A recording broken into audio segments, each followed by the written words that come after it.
So how do you apply to be a member of the faculty, particularly if in the context of diversity, equality and inclusion, a broad subject in itself, which has been covered to some degree already in another episode in this podcast series, but dealing with the matter of membership and at its different levels is Daniel Ross, who joins me today, and welcome, Daniel.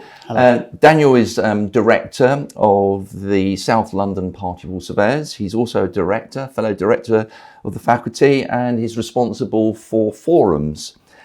He also works with me on training as well. But Daniel has done many things for the faculty, including interviews, which is part of this membership process, which we will come on to. So, Daniel, please could you describe the criteria and the process in joining the faculty?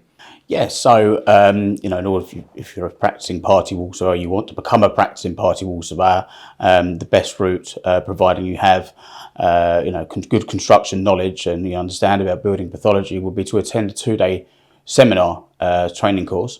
These are often held face-to-face, albeit we are actually bringing in some online 2-day seminars for people that perhaps can't get into London as easily. It was only also trialled during the COVID period and seemed to work quite well, albeit we think that face-to-face is generally a better way of delivering the 2-day course. But that would be the first port of call for a surveyor who wanted to become a party wall surveyor, or certainly a practicing party wall surveyor. We mentioned in another episode to this series with Alex Frame about obviously part of the faculty's ethos is to engage with people in all cross sections, and on those 2-day courses, you and I are fully aware of the range of different applicants that come, don't they? Participants there, they can be practicing surveyors, as you say, some that are a career change. So, bearing in mind what you've just said about construction knowledge, and you're going to be faced with that individual, say they're changing from law to construction, should they be doing something in preparation to that 2-day course? Are they going to be struggling prior to coming to that course? We'd always prefer, in order for them to get the best out of the 2-day course, that they have good or reasonable construction knowledge and understand how sort of buildings are put together, so that they can determine, notifiable works and understand the Act in the best way possible. We do also deliver a construction course as well, for perhaps people with who are more starting out and perhaps don't have that construction knowledge, and that construction course might be advisable for them to attend, just to give them a better idea of building pathology before attending the 2-day course. That's good, because I know we're keeping you very busy, aren't we? But you'll be doing another podcast in this series, going into greater detail about the content of those courses, won't you? But absolutely. That's good to know that somebody that's now just at this particular moment considering about applying and being a little bit reticent about applying if they haven't got any construction knowledge. That's a good pointer for them. And does the application for membership need to be supported by any documentation at all? Yeah, so after you've attended the 2-day course, you'd attend an interview, and in order to attend that interview, just before, you would also submit paperwork consisting of mainly 2 awards. One is the agreed surveyor, and one is the building owner's surveyor, and a 2-surveyor award.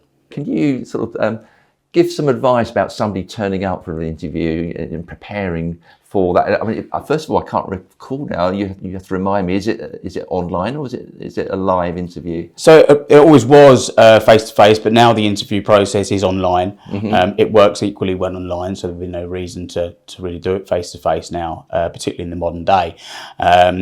But generally consists of sort of roughly half an hour of questions, and half an hour going through your submitted awards that you would have sent in to the admin office prior to the interview, or your interview date.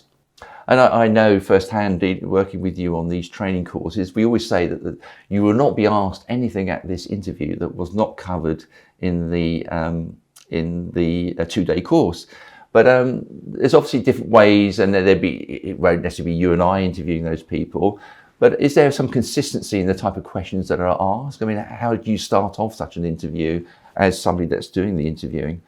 Well, no, I think it actually worked quite nicely for me personally speaking, by knowing the interview process so well, so that I certainly know what the questions are going to be when asked when you're in front of the panel interviewing you. So when we're delivering the 2-day course, it's quite nice to prompt the applicants on certain questions and things that they really need to be taking copious notes down, because these are the important bits and things that they'll be expected to know at interview stage.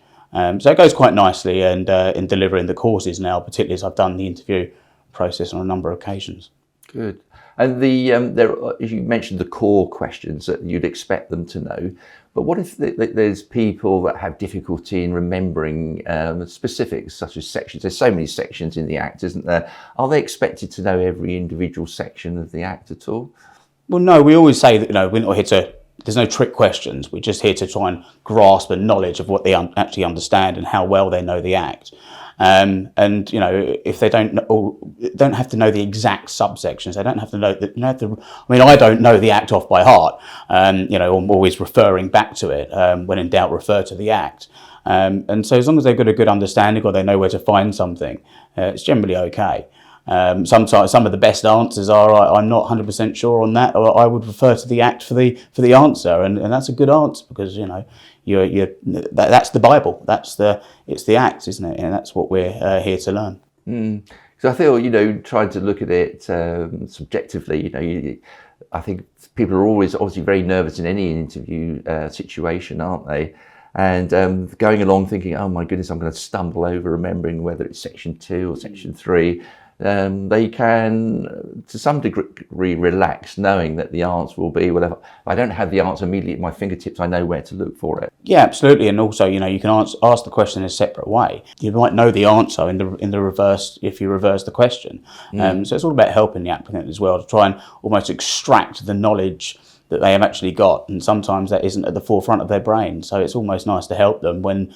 And in some cases, it might be that if occasionally I do the interviews, very rarely these days, but you might even have someone that you've had on the course as well, and you might actually have because you know them better than you would do any other applicant, you might know that they know the answers to the questions. So prompting is always a nice way to relax the applicant during the interview process, because it's a very nerve-wracking experience for them.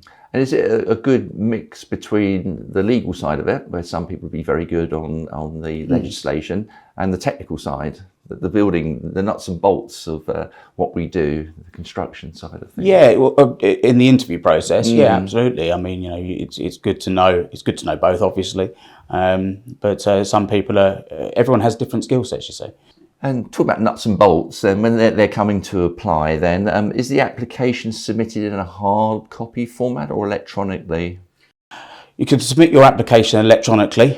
However, if you're on the 2-day course and you've already filled out your application form, often I take them away and then scan them in and send it into the admin office. So, but ideally electronically. And if they're unsure, is the admin office accessible? Are they ready to respond to any queries over the formats and what's required of the application? The admin office are exceptionally efficient. So yes, they're always at hand on the phone or on an email as well. So providing information for applicants so that they get everything done the right way round. If in doubt, ask, I suppose. Of course. Is there, isn't it? So they've made their submission then electronically. What happens next? After the successful completion, let's be positive. The successful completion of an applicant's interview. What happens from that moment? Well, they'll be offered membership. If they would have submitted their paperwork, they would have shown competence in their award writing, and demonstrated good knowledge of the Act with the questions. So they would then go away, and a decision would be made, and of course they would be advised of the outcome normally within a week. And that's the most common form, isn't it?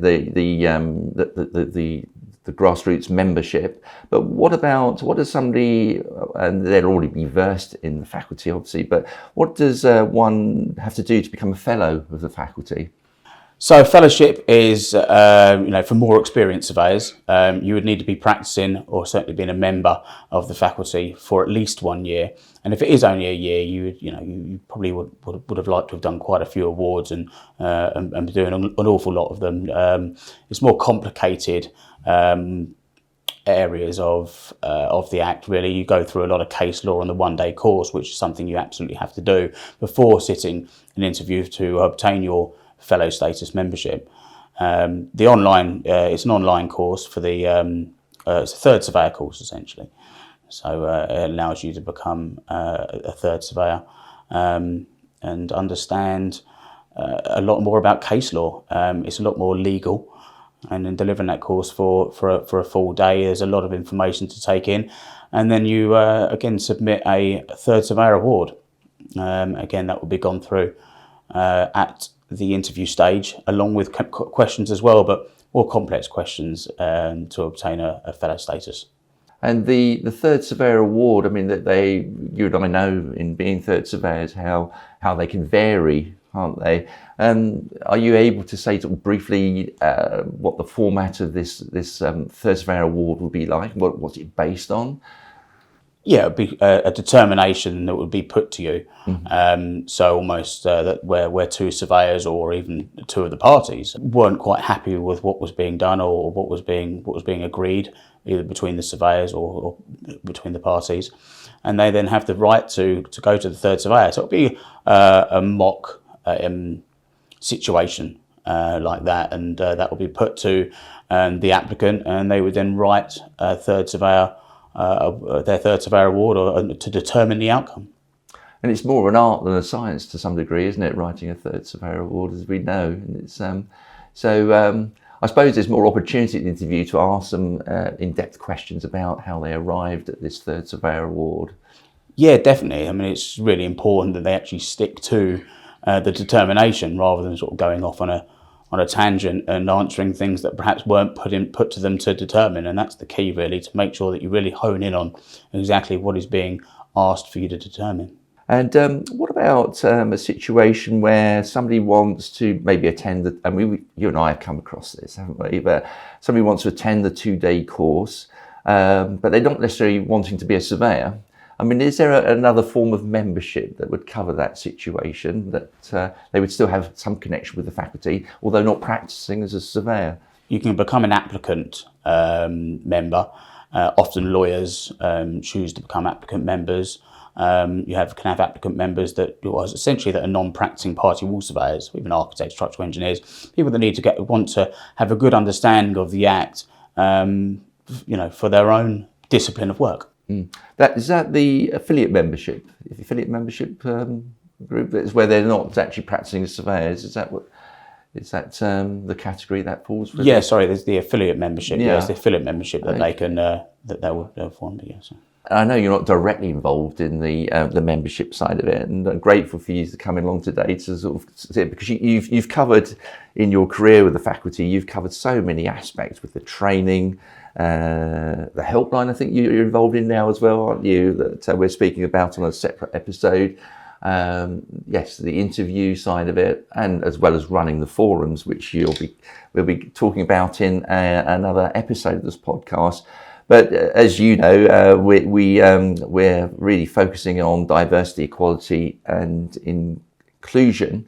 How are you finding that's being represented in the interviews at the moment? Sort of the diversity, the inclusion side of it. I know you haven't interviewed for a while, but up to the point where you were involved, was it you finding that the headway was being made there?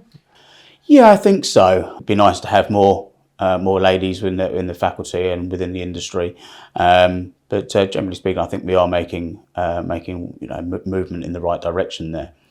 And we'll be coming on to, and I know Rima Barakta Patel has mentioned about switching the time of forums to the middle of the day, where there's not such a likelihood of a potential boozy night in a pub. But I know to some degree that's not necessarily relevant now, because as a faculty now, we respond to our membership's requirements. And there seems to be more, doesn't there? There seems to be more of a desire for online. So you're away from the pub, aren't you? And therefore, ladies aren't necessarily being intimidated, if by boozy situations.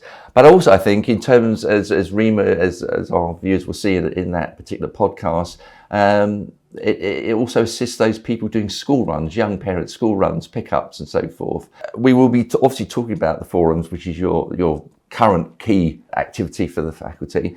But again, we've done sort of a very crude poll, and it's early days yet. But do you feel that the midday forums is going to be the way forward to encourage greater engagement? Yeah, definitely. I mean, it certainly hits a different, more sort of sphere of influence to a certain degree, and then incorporates people that can't quite make the forums at sort of the tail end of the afternoon. As a single father myself, I'm fully aware of the commitments that that people have to, or the people have in picking children up from school, particularly in the modern day when everyone's working from home, sort of dart off and pick the children up. And consequently, if you're having forums at the end of the afternoon at the same time, there will be a select few that literally just can't make any of them.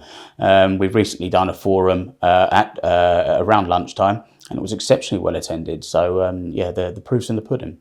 Well, good. Well, thank you for that, Daniel. And I hope that our viewers and listeners will be encouraged, no matter what background you are from, in terms of how to apply for membership and the different stages that are necessary to go through that in terms of your the level at which you want to practice at. And it may well be that affiliate membership that is just perfectly fine for you if you don't want to practice. But a key coming out of what Daniel said to us today was, if in doubt, ask. And the faculty's administration is set up for that and more than able to deal with any queries you have. So thank you for listening, and thank you to Daniel.